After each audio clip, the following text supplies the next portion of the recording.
So, hello everyone. My name is Maria Brown. I'm a .NET developer working for EPAM Systems, and currently we are developing the online learning platform. I would like to introduce today's speaker, Aaron Stannard. He's a founder and CEO of a company called Petabridge. It is a company that helps .NET developers to build large-scale and high-performance applications. And he's also a maintainer and founder of a Akka.NET project. So today, Aaron is going to tell us about a really interesting topic. It's a new, at least for me, a new view of what technical debt is. So it is so-called high optionality programming. So please, Aaron, begin. Oh, absolutely. So today's talk on high optionality programming is a new concept to me too, by the way. It's a set of patterns and trends that I've kind of noticed over the course of 10 years of working on really large scale software systems. And basically, the kind of gist of this is that there are certain software structures that may have a higher upfront cost to implement when you're building a greenfield project, but they pay for that upfront cost very quickly over time by affording the developers who use them a greater number of tools and options for being able to deal with future changes in the software that are inevitably going to appear as people start actually using it and more requirements start getting added and all the sort of natural churn of software programming comes into the picture. As I say to a lot of our customers and members of our team here at Petabridge, software tends to grow organically in both complexity and size over time. Software is designed to go ahead and evolve with the business that it supports. Stakeholders might have new ways of wanting to interact with it. They might have totally new paradigm changes in the industry that might drive the need to change the way the software works. A good example that might be regulatory changes or perhaps new types of end user experiences. So, for instance, smartphones and smartwatches and smart TVs weren't a thing, 10 years ago, or maybe more like 15 years ago at this rate. But those are the types of paradigm shifts that are going to naturally require us to evolve our software. And there's things we can do to go ahead and make that easier on ourselves over the long run. And that's what high optionality programming is. So we can go ahead and actually get started with the presentation. Okay, so as I just explained in our brief introduction here, high optionality programming is all about software architectures that can help us reduce technical debt. Whoops, let me go back here. So what I think would be a useful place to begin is what is technical debt? And as this cartoon here illustrates, you've got a house that is in incomplete shape and doesn't have a lot of the frame and structure it needs to support itself. And you can go ahead and see that when the stakeholder asks, why isn't my requirement implemented? Why don't I have a window? It's a lot more complicated than that. The analogy I use to go ahead and explain technical debt to my wife, who works in accounting, is it's like if I dug a meter deep hole in my front yard and then she came out and asked me to move it a meter to the right. All of the work I'd have to do to actually facilitate that is paying off the technical debt I accumulated when I dug the first hole. Now, to kind of break this down in a more software context here, imagine you have a sort of a traditional line of business application where you have a relational database, you have tables that define all of your business entities, so products, users, orders, etc. Then you have on top of those tables you've defined, you actually have some higher level constructs in your relational database. Things like views, stored procedures, maybe some check constraints or user defined functions, things that kind of sit on top of your original schema. Then from there, as you keep moving higher up the stack, you have your object relational mapper that translates your relational objects into objects that you can actually use inside your application. You might also have some reporting structures that are used by business analysts and non-technical stakeholders inside your organization. And then the next layer up from that is you have your user interface that customers and other internal users of the software might rely on. And then that user interface starts getting baked into business processes.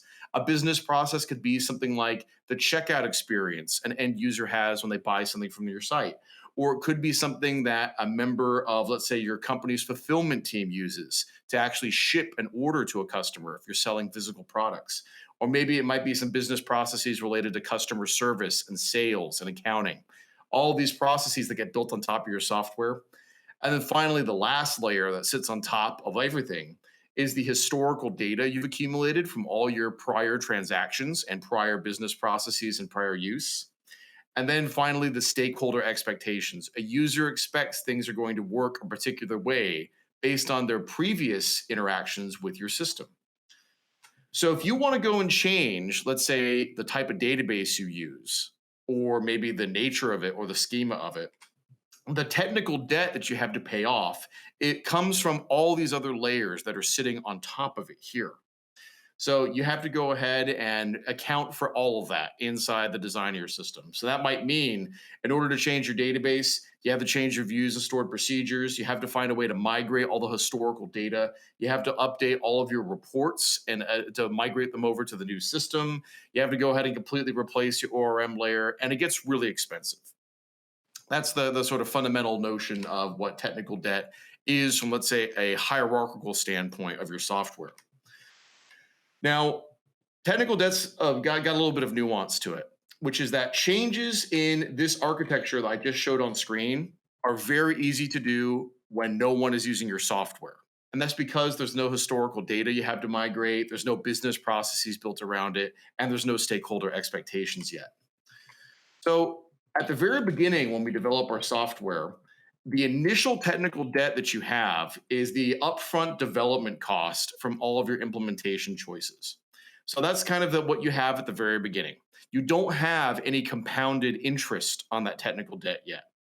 The interest on your technical debt compounds in the form of layering, all those layers of decisions that you apply on top of your original set of decisions. And then finally, the full cost of technical debt is not really understood or fully calculable until a future need arrives that requires you to revisit one of your original design choices. So, a really great example of this is you discover that your reporting process was too inflexible to account for, let's say, changes in tax law at some point in the future. So, the way sales tax is calculated is going to change. Well, it turns out you hard coded a bunch of assumptions about how that's going to work based on how things worked at the time you wrote the original software system. That's going to present a up and down change that's going to affect everything from top to bottom. And it's going to also potentially impact the way tax was calculated on orders you've already processed. And that's going to be a big cost that you'll only realize when you complete, like essentially calculate what are all the things we need to do to actually support this change in the way sales tax is calculated. And that number, that amount of hours of engineering effort or the dollar cost of making that migration is the full realized value of your technical debt. And that's one of the things that kind of makes technical debt so tricky is you don't necessarily know the exact way in which things are going to change in the future. But once you finally get that requirement expressed from one or more stakeholders in your system, then you have to calculate it and you can see how expensive some of those original design choices might have actually been. So that's technical debt in a nutshell. Um, anything here? Yes, it's clear and reminds a bit of the finances, I think, which is expected. This is where the concept of optionality enters the picture here.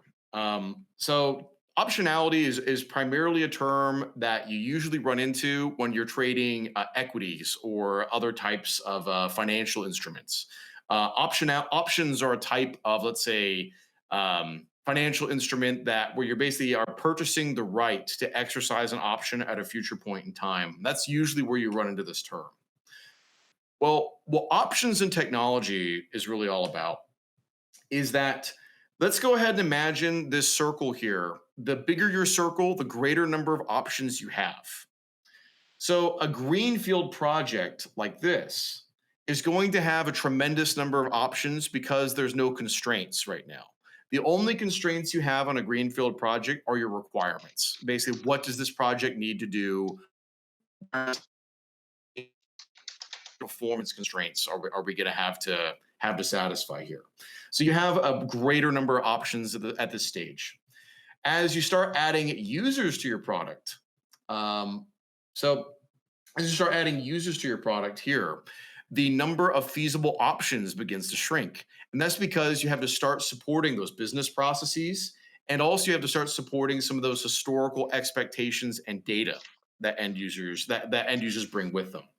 And as your product continues to get popular, let's say you have a new product that has only a few users, it's feasible from a business point of view to, let's say, abandon this product or completely alter it in some significant way because it's not that crucial to your business just yet.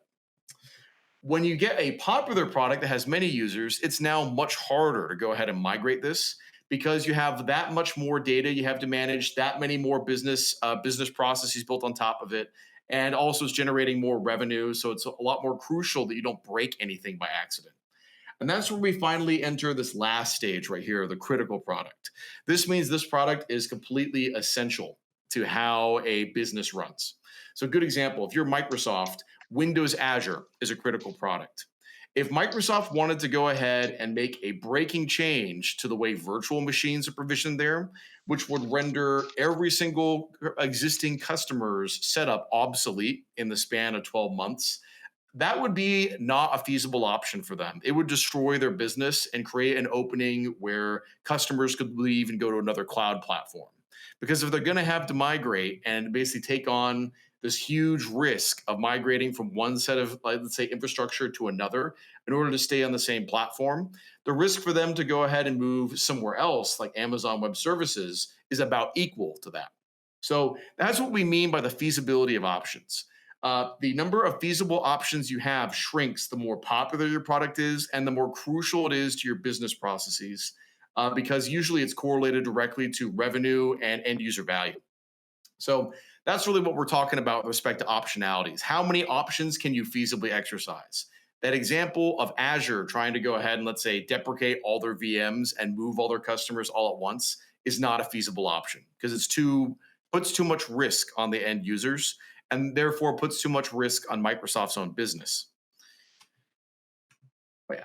So in terms of this sort of options analogy, I forgot to use my animations here. You can go ahead and do some things here. This is where the concept of optionality comes home for software architects. You can make some options, you can exercise some options here when your project is greenfield and it has no users that allow you to avoid having to pay a very high cost later down here. That's what optionality is really about. Technical debt is the process of destroying future options. As a result, more often than not, it's usually a failure to anticipate how your software might evolve. So, a really good example of this that I mentioned in one of the blog posts I've written on this subject is you'll see a lot of developers online talk about how the repository pattern is dumb because no one should ever have to switch their database. Well, what if the reason that you think that is because you've never put yourself in a position where you even had the option to switch databases because you made it so expensive for yourself? A good example of that would be not using an abstraction like an object relational mapper or a repository system, where, let's say, database driver code was embedded directly everywhere inside your application. Well, as a result of that, it's probably not very feasible for you to switch databases. So, in the event that your database became a single point of bottleneck or a single point of failure for your system and became a problem for you later, changing it probably wasn't a viable option for you. And that might be why you think no one should ever have to switch databases because you've never been in a position where you even could do that. So, what high optionality programming is all about, in fact, yeah, I went ahead and used this as an example here. What high optionality programming is always about is anticipating where changes might occur inside your software system or inside the requirements that drive your software and planning for them in advance. So, a good example of some low optionality programming was my last startup, Marked Up. We were a multi tenant, real time analytics and marketing automation platform for developers who are building applications for the Windows Store. So we used RavenDB with MapReduce indices to build a rapid prototype of our very first version of our analytics product. And RavenDB worked really well in the context. We went ahead and had a lot more success than we anticipated. We went from processing about 10,000 events per day to processing 5 to 8 million events per day in the span of about 3 days. And that's because we had a bunch of very large applications that went live in the App Store all at once, right before Christmas, right as a bunch of brand new Windows 8 devices were all being opened as Christmas presents. And so RavenDB, a technology that was still relatively new at the time, this is in like 2012. So don't judge RavenDB today based on how it performed back then. RavenDB was a pretty new technology back then. But RavenDB could not keep up with this rate of data coming in. And the indices that we were using to power our real time analytics went stale, meaning the user's data wasn't updated for like 2 or 3 days, which is a pretty major failure for a real time analytics system. Our really big mistake was we did not position ourselves for success in the event that RavenDB proved to be a point of failure inside the system.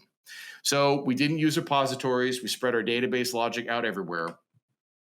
And thus, in order for us to complete our migration from RavenDB to another technology that will allow us to keep all of our indices fresh, we had to change everything all at once. All of our reports had to be updated at the exact same time. And that was a very high risk maneuver.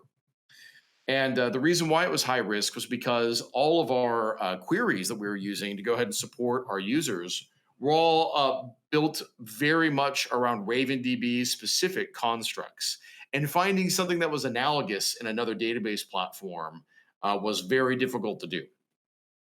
So the way we addressed this problem was we moved towards a high optionality programming model, where essentially we refactored our entire application to be extremely event driven rather than procedurally driven. So we basically used an event driven architecture.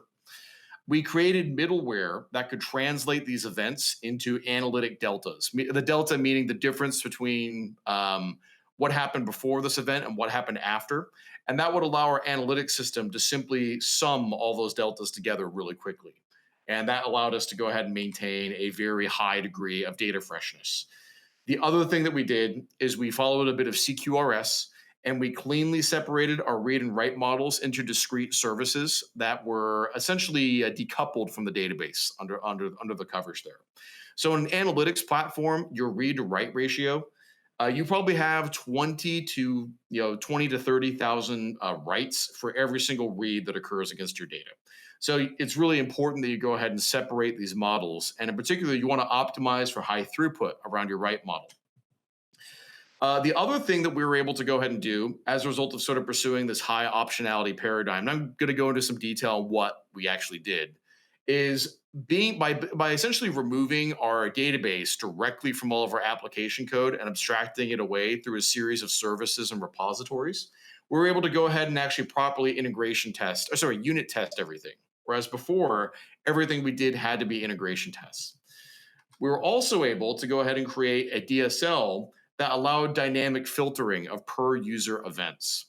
And this made it possible for us to go ahead and be much more productive and much more agile as a team.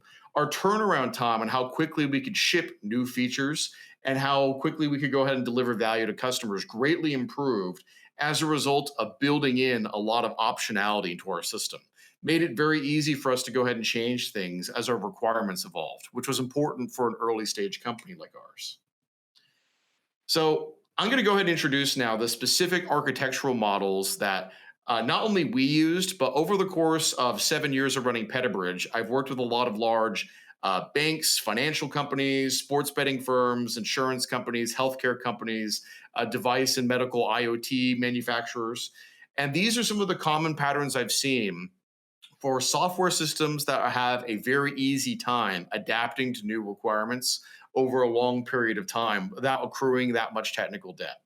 And these design choices, I'm going to go ahead and explain it at the very end, all have a few things in common. And we'll talk about what that is at the very end of the presentation. So the short list of high optionality programming paradigms. The first is the embrace of event-driven programming. And I'm going to talk about in detail why each one of these paradigms increases the optionality you have as a developer. But event-driven programming, event sourcing, CQRS, actors, and extend-only design are all examples of programming paradigms that will improve your optionality. They make it easier for you to introduce changes in your system in a way that doesn't require you to revisit fundamental architecture decisions in the past. These are all essentially architectural patterns that are designed to allow you to go ahead and evolve your system in a way that minimally impacts what's already being used in production. So, we'll talk about how some of these paradigms do that. Maria, do you have any questions so far? Well, maybe a funny question, but this one, did you your company realize that you were creating tech debt when you made that first decision about RavenDB, about not about integrating it, not making repository, etc., or it was No. just happening without much thought? It was happening without much thought because we were an early stage company trying to go out and raise money from investors, and getting something up and running that worked quickly was the top priority there. Which is Um, often the case. Often the case. So we inadvertently destroyed a whole bunch of options. We inadvertently destroyed a whole bunch of options without even knowing it. And that came back to bite us big time when our system, when we actually became successful and started getting a whole bunch of users. So these paradigms and patterns we all picked were largely a function of learning some of those painful lessons, and we didn't learn it all at once. It took us a couple of years to kind of get to a position where we had a much more robust architecture than what we started with.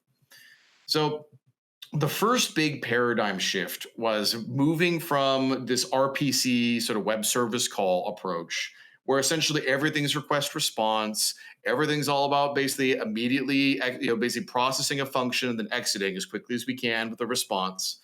We moved from that approach to an inherently sort of more a message driven slash event driven approach where we would go ahead and have a message that would be delivered to one of our analytic APIs, and that would go ahead and result in between 0 and n response messages potentially being passed back to the client. In our analytic client's case, usually we terminated with a response right away, but the message passing happened internally inside our software.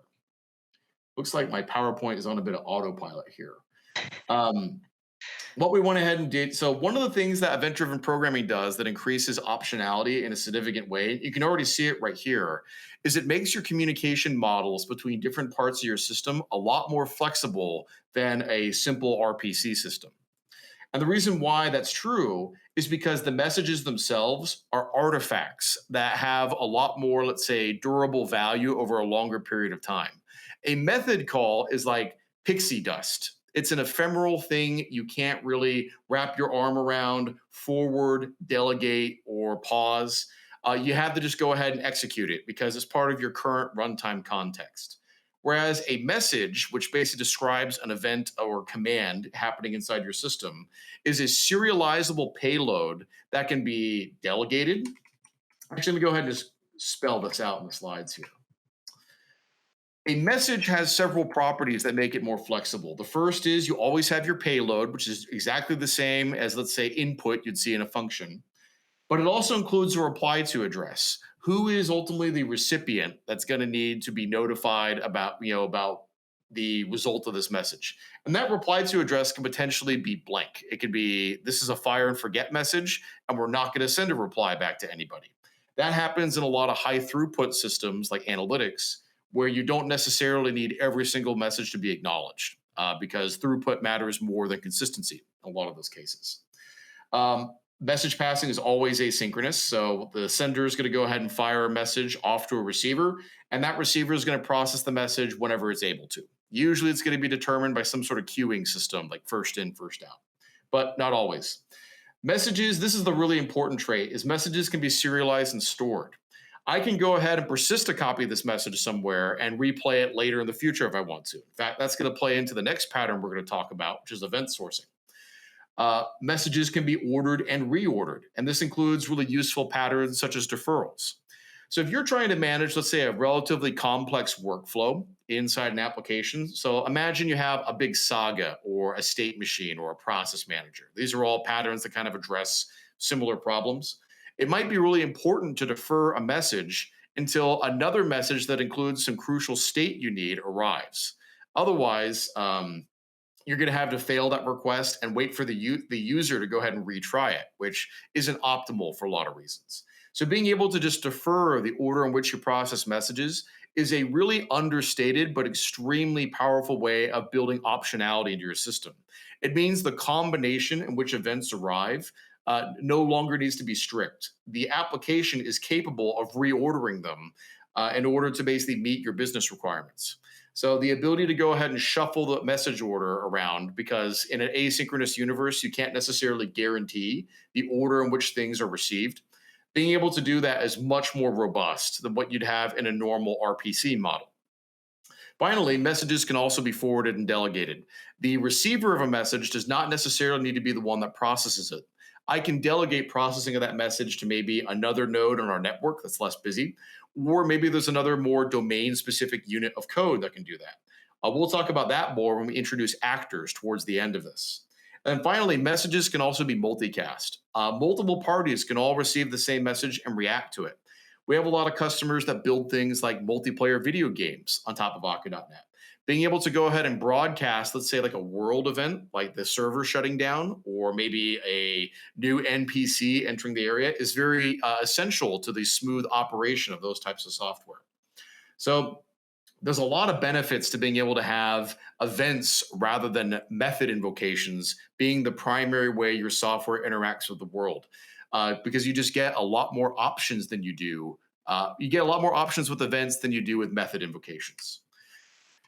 This increase in the number of options you get with events also increases the number of communication patterns you can have, such as, just using some examples here. This is not an exhaustive list, but this is a pretty good way of contrasting sort of what normal sort of RPC systems look like. In RPC, you basically get request response, although it is also possible with some more modern RPC protocols like gRPC to get publish and subscribe. Well, with event driven programming paradigms, you can go ahead and do broadcast, you can do proxy, you can go ahead and also have pub sub, you can have request response, but you can also do one way messaging, otherwise known as fire and forget. So, this just gives you a greater number of tools for being able to negotiate how different parts of your software interact with each other than you would if you stuck with a simple RPC model instead. So that's sort of the first, let's say, pillar of high optionality programming, is thinking about your software more in terms of serializable events and commands rather than method invocations. Because those events give you something tangible you can hold on to, delegate, serialize, pass around, defer, whatever you want. The next thing that sort of event driven programming ties into is how we persist our business state. And event sourcing is the paradigm that we recommend for increasing optionality in your system. Now, if you're not familiar with event sourcing is simply a way of building up business objects as the result of one or more events that modify that object state over time. You can go ahead and imagine here, for instance, we have a chat room. A chat room is a really natural object to event source.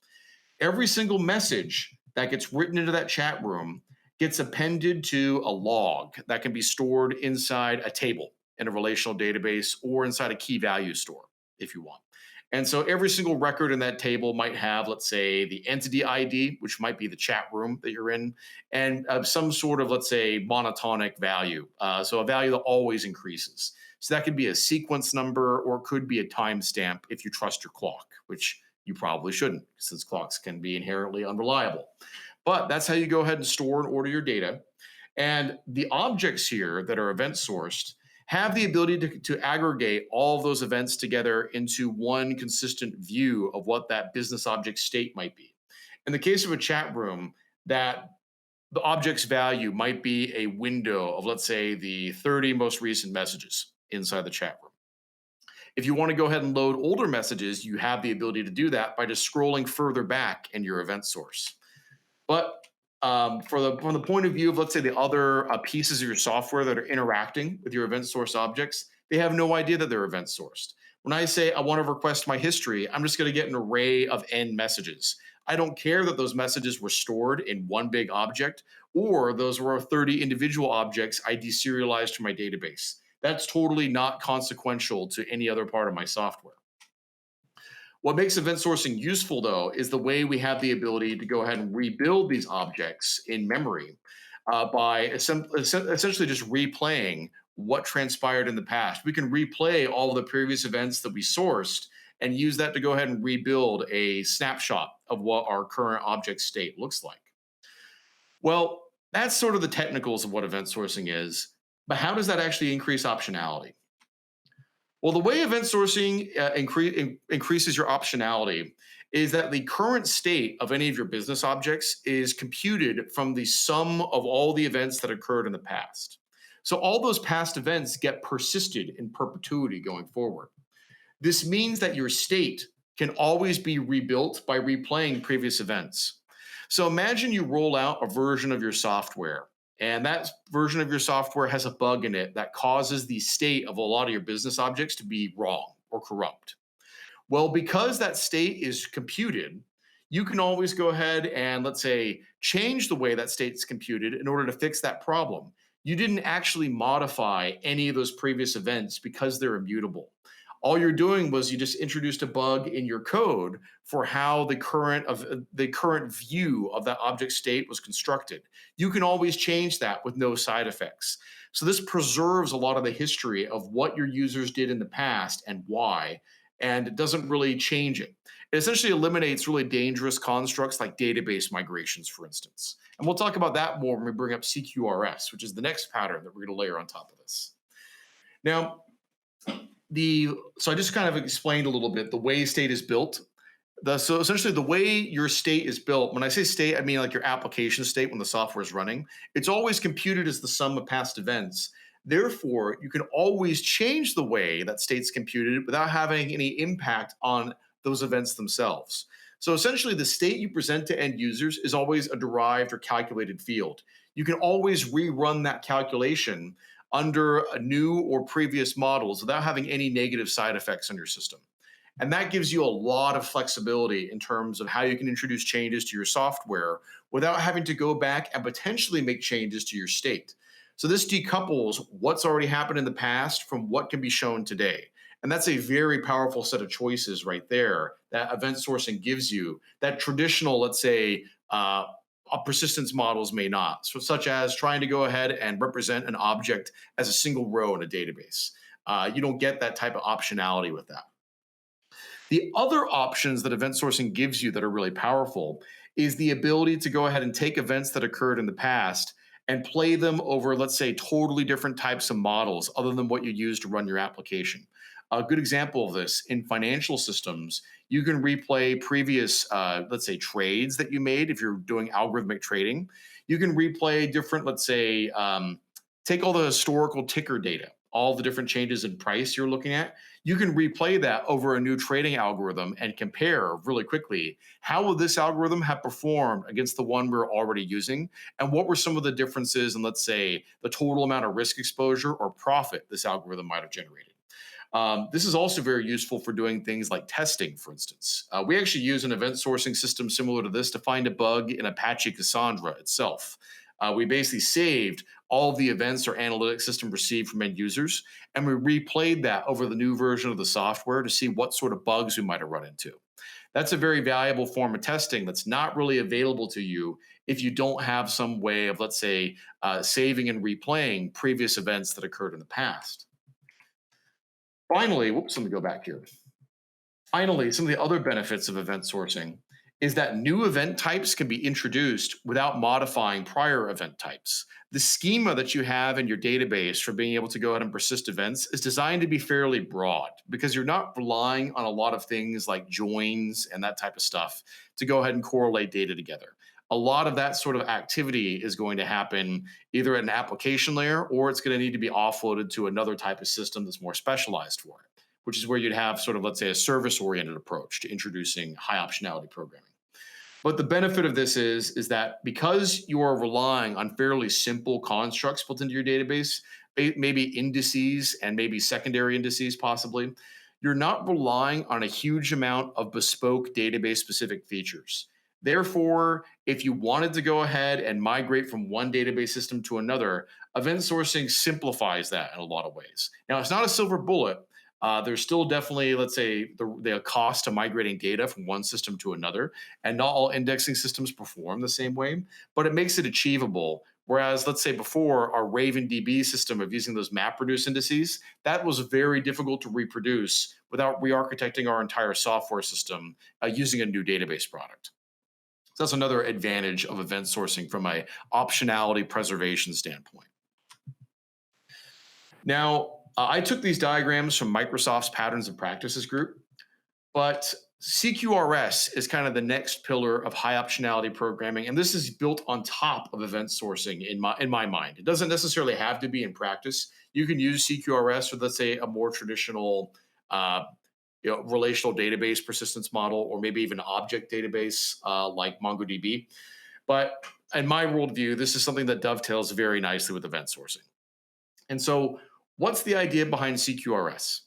Fundamentally, it's about the fact that in the previous model, the way most developers tend to work with their database is that your read and write models are essentially talking to the exact same data structures inside the database, the same tables, if you will, if we're looking at a relational database point of view. And so your read and write models are one and the same. This introduces a type of coupling that can degrade performance pretty significantly, but it also destroys options, which is the reason why I'm bringing it up. CQRS essentially introduces the idea that maybe your read and write models should be treated as separate and distinct concerns inside your system because the workloads they're handling probably have very different characteristics. A good example, that analytics software I mentioned, Marked Up, our previous company, that analytics model had a very aggressive write workload it had to support 20,000 writes per second. Whereas our read workload, we wanted to make sure that those read values could be updated in real time. The number of reads we had to serve at any given time was pretty small. But we still needed to go ahead and make those systems responsive and not drain the software when we would have to go ahead and run it. So having a roll-up strategy where you go ahead and aggregate, let's say, all of those events at the moment in which a customer wants to read one of their reports would have been a non-starter for our system. Running a SQL query that aggregates millions of rows every single time a user looks at the page would have totally killed that software.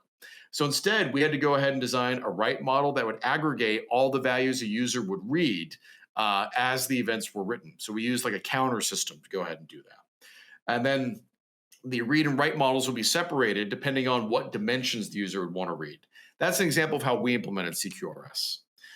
But in broad strokes, the idea behind CQRS is that you have a write model, and then all of your read models are essentially derived from that write model, typically using some asynchronous processes, or maybe they're using a synchronous process such as denormalization, where you're going to go ahead and update all of your read models in parallel on each write.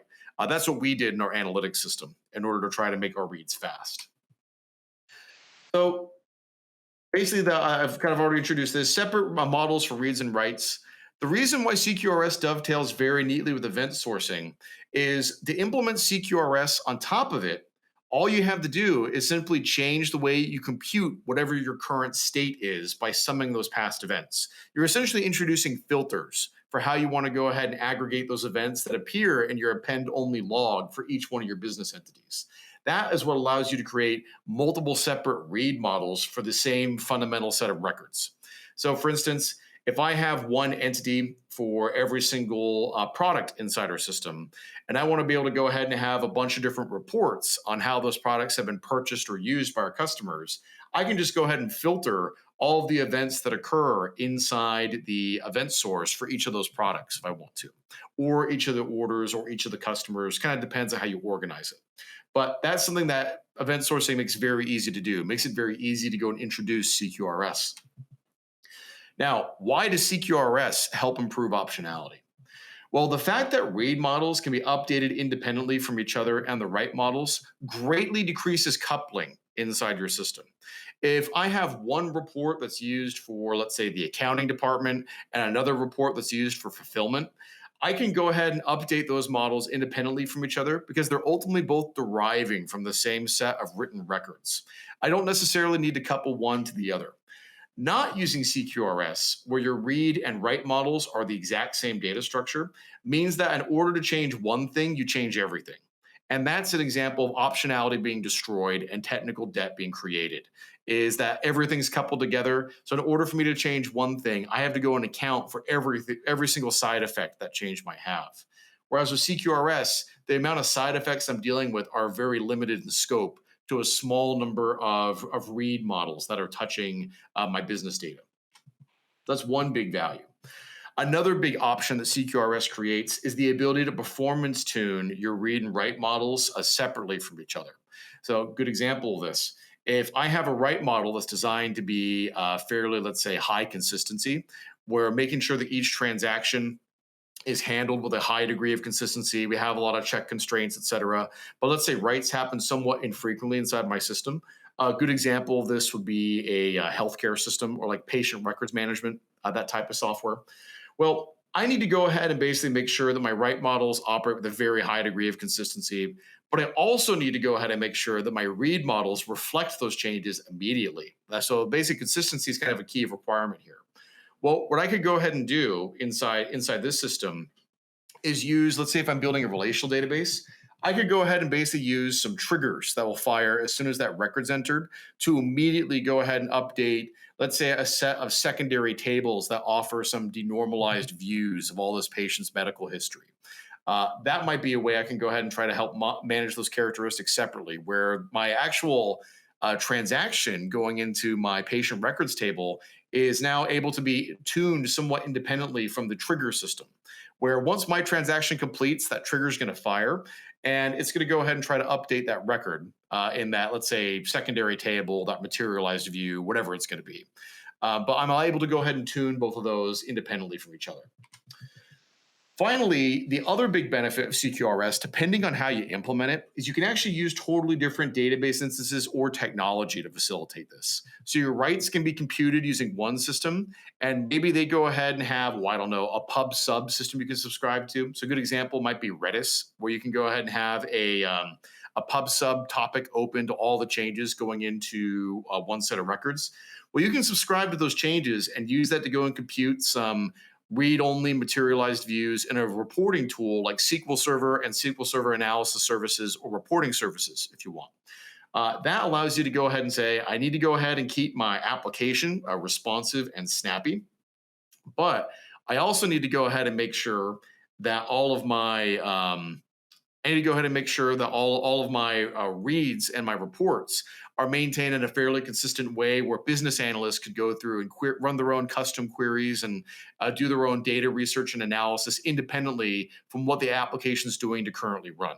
So this increases the amount of optionality you're going to have in terms of managing those different pressures on the data inside your system. Now we're getting into some of the last bits here in terms of optionality, creating or preserving structures. Actors are my wheelhouse. I'm one of the founders of the Akka.net project, so I work in and out of this every day. The way actors preserve and create optionality is a little different than the other structures. In the past, we've been talking about, let's say, programming models and data storage and persistence models before. Now we're going to talk about data processing models, which is using actors to go ahead and process events. So actors are a relatively new concept for most programmers, but the truth is that actors are actually quite old. The original actor model white paper came 2 years after the original relational database white paper. So these things have been essentially described and talked about since the early 1970s. What actors really give developers the ability to do is a dynamic way of partitioning streams of events inside your application and being able to process those streams on, let's say, a per business entity basis. So all of the data for all, let's say if you're building a live social networking application, all of the events for each individual user's feed can all be processed concurrently with each other under the actor model, as actors provide a thread-safe unit of work that's going to go ahead and process events as they arrive in memory in real time. And these actors can also be distributed over a highly available network of different processes that are all working together. So it's fault tolerant, horizontally scalable, and there's a lot of benefits to doing that. Just to kind of show you what an actor looks like, this is an example of a receive actor in Akka.net. And so the actor has, if I go ahead and step through this here, we have a base type that we derive from in Akka.net. We have some built-in state. So in this case, our built-in state we're using is just a handle to the logging system that Akka.NET has. But you can have your own custom data structures or properties and fields in here that you can work with. And this is essentially how your actor manages data. The way actors work in practice is actors are serial processors. They process messages one at a time. They have each actor you can think of as having its own really small queue, a concurrent mailbox of messages that it processes in, first out order. So any change, any message an actor processes, this is what this is here, this ping type. This is a message an actor is going to process. While that message is being processed, the actor can't process any other types of messages right now, or it can't process even any additional copies of this message. So actors are going to only be able to process one message at a time. This means that any changes an actor makes to its state are guaranteed to be thread safe. So you can go ahead and have millions of these ping actors running, all processing their own messages, and they don't need to use any synchronization mechanisms like locks. They can go ahead and modify their state independently from each other because no one else can access or touch it other than the actor when it's processing its own messages. And down here, we have an example of this actor is going to go ahead and log a reply, and it's going to use the scheduler in Akka.NET to send the actor that sent it this message a reply back on a delay. So we're basically using the scheduler in Akka.NET to send a delayed response back. This is just kind of a quick introduction to actor syntax, just so you kind of understand what the concept is here. So in terms of how actors actually run in practice, we have to create what's called an actor system. This is basically what creates this namespace for all the actors to access each other and to send each other messages. We have to go ahead and create a set of props, which is basically a recipe we use for starting an actor. And then we go ahead and we call the actor of method to create an actor and get a reference to it. And then we can use that reference to send an actor messages. And that's what will go ahead and cause that actor to go ahead and run that bit of ping code you saw a minute ago. Well, the way actors give you optionality is there a common way to implement event-driven programming? And we've already discussed the benefits of doing event-driven programming from an optionality standpoint. But the options that actors give you are very powerful. And once you've experienced them for the first time, you'll really go ahead and get a grasp of just how powerful they are. One of the biggest sets of options they give you is they give you the ability to make the live state of your application queryable at runtime. So a good example of this, if I want to go ahead and query using, let's say, petabridge.command, it's a little command line tool for being able to interact with your actor system. If I want to say how many distinct users are currently connected to my software right now, I can go ahead and run a query that will tell me that and maybe even let me track that value in real time. And that's without even using a database. It's just using the actor system to do that. I can also go ahead and make my applications stateful if I want. So the traditional paradigm that we've been using for building software that's connected to the web for the past 40 years has traditionally been pretty stateless. All the state gets managed with a database. All that our application really does is it takes incoming data, translates it into one or more database records, and then serves a response back. That's typically how writes happen inside a dynamic web application. Well, stateful applications open up a whole bunch of possibilities that you simply can't do in a stateless environment. Good example are building real-time applications, things like messaging systems, multiplayer games, a lot of IoT applications. These applications all require essentially state machines that are live on the server-side environment. And you can't really build that using tools like just ASP.NET and SignalR. You need something that can sit there and observe state and react to changes in it in real time. Actors give you the ability to do that. So it's an entire realm of programming paradigms that become possible once actors are in the mix. But probably the most valuable way in which actors create optionality is they allow you to change the way you process events while you're processing them. Actors have the ability to change their behavior in response to changes in their state. So if you want to go ahead and, for instance, say, you know what, we've noticed that one of the third-party APIs our software depends on has increased a gigantic spike in error rates. We're going to go ahead and start buffering messages Or maybe we're going to go ahead and start handing those messages off to a backup system. Let's say we're going to fail over to, let's say, a different API provider for this. A good example might be if you're in the sports betting industry, you might have feeds from multiple odds providers. And your favorite odds provider, if they become unstable, maybe you'll use your secondary odds provider to go ahead and provide tickets. Actors can do all of that dynamically with very little, let's say, change, with no changes to the code, essentially. If you go ahead and build in, let's say, that switchable behavior from day one, actors can very easily shift gears and do that. The other big benefits of actors from an optionality standpoint is that actors give you a tremendous amount of flexibility in how you want to partition, meaning how you want to divide all the events your system is processing. Actors give you the ability to partition those into potentially very small units of work. So if you have 500,000 live users connected to your real-time video game or streaming application, the way you go ahead and split up all the activity those users are generating and how you process it can be dynamic at runtime.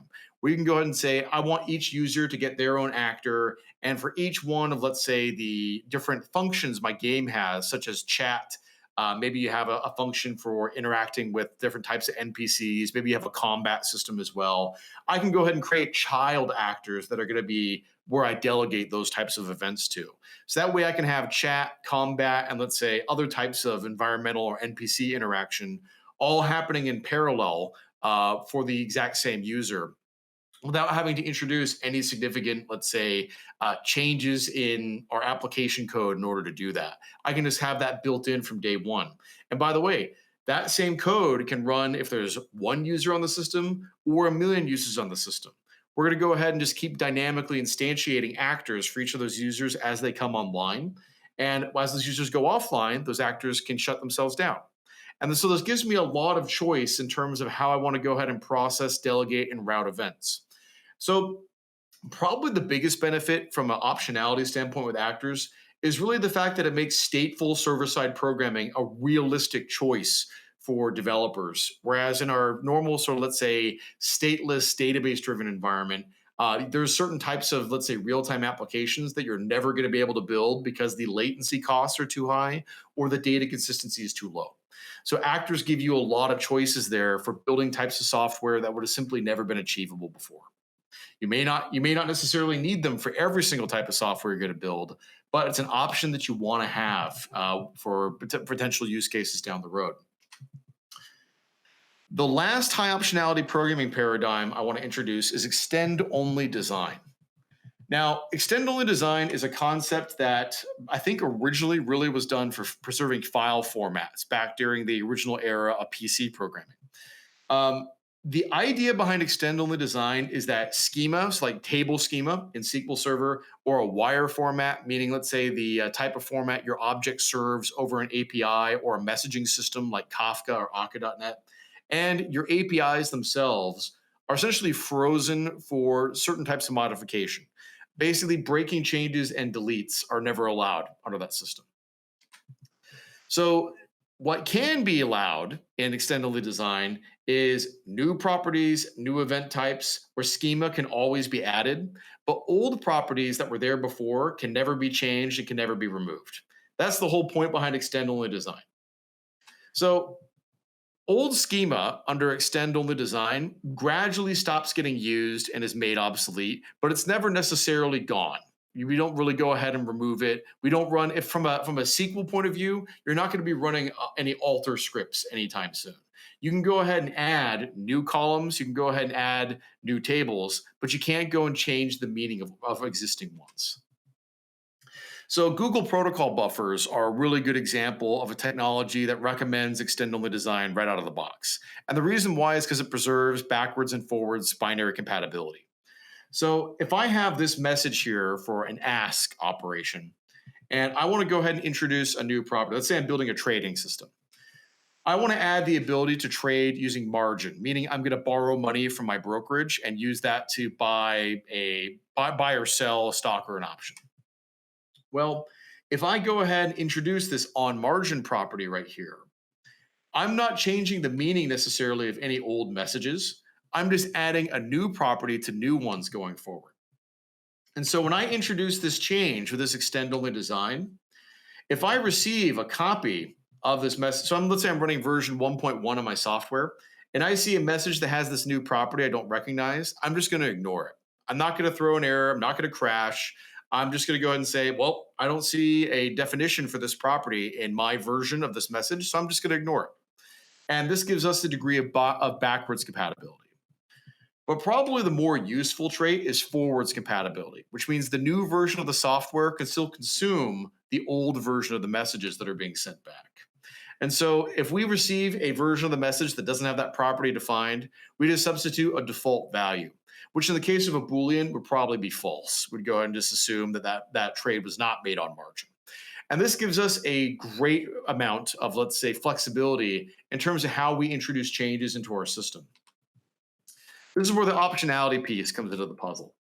By preserving old schema, but restricting new modifications to essentially be only safe ones that can be introduced without changing the meaning of prior data or prior events in the system, we are able to eliminate schema migrations. So if you've ever used Entity Framework or technology like that, Entity Framework migrations basically don't need to be a thing that happens anymore when you deploy a new version of your software. Schema changes can actually be introduced to your database well in advance of the code that's going to use it. And the reason why is all those schema changes are non-breaking. So if I go ahead and I'm working on a major new feature we want to introduce to a critical piece of software, I can safely introduce the schema changes weeks before any of the software that uses it is going to be introduced, because that schema doesn't change the meaning of any of the schema the application is currently using. It just adds new optional properties that can, or new tables that can be used by new versions of the software in the future. So that's a very useful trait. It takes away one extremely risky piece of the application deployment puzzle. The next really big benefit of extend only design is there's no more schema rollbacks. And that's because, let's say the new version of your software fails for some reason. Well, all you have to do is roll back the software. The old schema that your software was relying on in the previous version is still there and it's unchanged from what it was before. All that might be different is you have some of those new optional properties. So this means that you don't have to worry about potentially destroying or changing data as a result of changing the version of your software that's running in production. And this greatly reduces some of the risks that you might otherwise encounter in your software system. So database changes are essentially now something that can be done not entirely independently of the source code, but it doesn't need to be done synchronously with source code changes anymore. The other really big benefit from an optionality point of view is that, let's say you're building something like a customer facing software as a service product, or maybe a patient monitoring technology or a service monitoring technology. These are all typically pieces of software that need to have extremely high availability requirements. Extend only design is one of the surefire ways to help guarantee zero downtime deployments. And this is because the new version of the software and the old version of the software that's being replaced can run concurrently because both schemas are supported and both versions of the software can actually interact with each other without creating binary compatibility problems. So extend only design greatly improves, let's say, your flexibility when it comes to your operations. It also helps guarantee that basically you're not going to end up changing the meaning of data stored in the past. And so this kind of brings me to my conclusion here, which is, what do all of these patterns have in common? How do they help improve? How do they help us improve optionality? Well, the biggest benefit that these patterns have is they essentially encourage immutability. That we want to go ahead and make sure we don't destroy or change the meaning of data that's been observed in the past. So by doing that, we're able to go ahead and essentially preserve those events for future use if we want to. And that's where the sort of conservation benefit comes from. We err on the side of preserving the past in perpetuity. Don't throw anything away because we might use it. Data storage is cheap. Destroying data destroys optionality, so we want to do everything in our power to avoid it. These patterns also encourage a high degree of dynamism, the ability to dynamically route, process, or react and update state with ease. So that's what actors and what these event-driven programming paradigms help us encourage, is they give us more flexible ways of communicating, of responding to changes in state, and potentially responding to things like changes in our topology of our network if we want to as well. And then finally, The last thing we do is we try to really fixate on separating concerns. This is where patterns like CQRS really prove themselves in the field. Is that we try to go ahead and address different facets of the software system and decouple them where it's possible. We don't want our read and write models coupled together necessarily.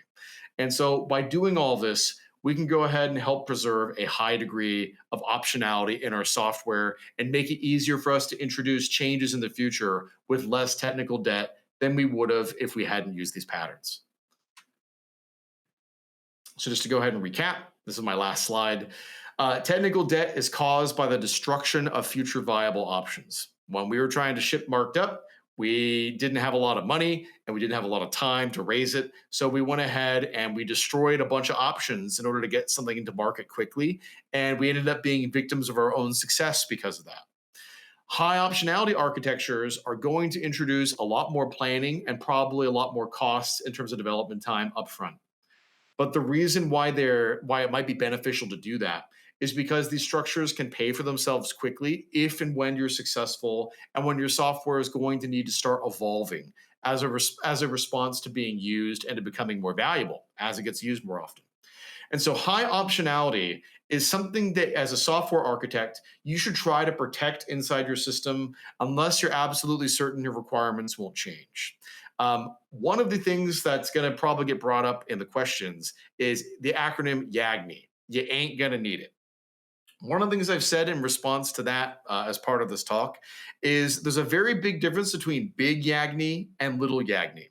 Little Yagni is talking about, let's say, a very small bit of optionality baked into, I don't know, a very isolated bit of code inside a system. Yagni might be the right call in that context. Applying big Yagni, though, which means saying like, oh, we'll never need to change databases, that's almost always wrong. Big Yagni is something you should never, ever entertain unless you're very, very sure your requirements are never going to change. More often than not, big Yagni is what's going to create technical debt. So that's it for my talk. Maria, do you have any questions or should we go ahead and start taking some from the audience? So yeah, I have just a follow up on what you have been talking about now. So from my experience, when you start to create some technical debt in the beginning, sometimes you just don't really have an option. So you, for example, your investors don't have money for that. So you just do something quick and dirty. And then if you are as crazily successful as your startup, then you already have resources that you can invest in changing whatever you need to change. So um, it's I believe that it's usually not from good life that people start to input these bad solutions. Do you find that sometimes it makes sense to bake in some tech debt in the beginning? So I think the term I would probably use in terms of baking in technical debt is if you're cognizant that it's like I know I'm going to have to pay for this in the future, and we're just going to accept that cost in order to get to market now. I think that's fine. That's a business decision. It's not an accident. In other words, that people are doing it. I would also say, though, where possible, there are some fairly inexpensive abstractions you can introduce to try to basically make it easier to have an escape hatch from technical debt, if you will. A good example of that, our choice at Marked Up to not use the repository pattern. And we basically built all of that database access code directly into like all of our controllers on our reporting system and our ingestion system and all that really hurt in the long run. Building some repositories and using those probably wouldn't have been that much more expensive, but at least it would have given us a single location to go ahead and have to modify all those calls in the event that, let's say, we ran into the problems that we did and we had to switch databases, right? So it's basically it should all be about like risk reward trade offs, right? Some types of these high optionality patterns are probably more expensive to implement than others. Really good example of that. Building a full blown CQRS system can get very expensive depending on the number of read models you have, right? You can end up with a sort of explosion of different types of read models. Maybe sticking with a really simple event sourcing system and basically something that's not super CQRS at the very beginning might not be a bad idea. you can go ahead and gradually grow into CQRS later. Mm. So it's all about reasoning about trade offs. I basically, the one thing I don't want people to take away from this talk is that you should use all these patterns everywhere all the time. That would be swinging in the other direction, which is basically you don't want to go ahead and build these super expensive pieces of software for a proof of concept or whatever. It's more about like thinking through where is optionality going to create value for my company. So, good example. If I'm building a brand new e-commerce system, I should go ahead and price in from day one. We are like whatever payment processor we go live with will probably not be the payment processor we're using in 10 years. So I should from day one introduce an abstraction right there. I don't know what payment processor we're going to use. I don't know how it's going to change in the future. Those are questions that are going to be probably answered by someone else. But I should go ahead and plan a pathway for how we could introduce that change potentially in the future and just make that a relatively straightforward process to introduce as best as I can. Right? So the key there is to make it intentional. Exactly right. Okay. Okay, so I think that we will now move to the Zoom. So please join the Zoom room and we can ask any questions that will arise. So thank you, Aaron, for talk. It was really interesting. I've learned a lot of new stuff. Thank you.